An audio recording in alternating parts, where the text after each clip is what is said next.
wish you long life. And so let's just spend one more day talking about these two people who are sitting and studying Torah against the kind of atmosphere of the world all around them, because as the prophet Malachi has said, all around people are no longer observant. People are asking questions as to why it's worthwhile being observant. They can't see any benefit from it. And here are these two people who are sitting and they're studying Torah, and the Shekhinah is there, and the Pasuk refers to them as the Yirei Hashem, the ones who fear God. There's a lovely expression that appears in rabbinic literature when there is a question that is so obvious that it has to be asked.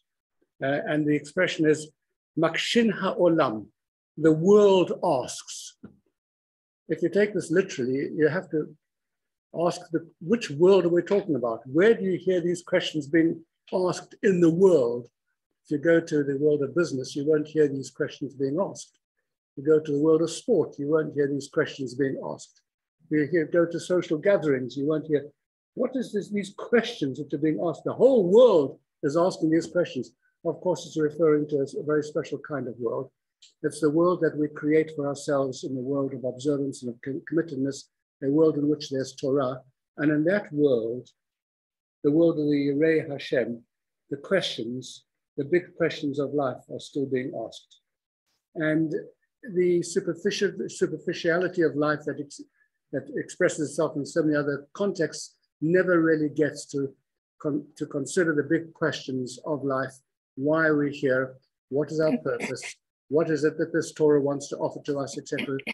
Makshin ha'olam, the world of Torah, continues to ask those questions. And that is why they are called the Yirei Hashem. And it might be a relatively small number of people in numerical terms compared to the entire population, the entire Jewish population. But it's an important component, because when we stop asking these questions, we stop really understanding what it means to be human, and most importantly, what it means to be a Jew. So Makshin ha'olam, the world asks, which world?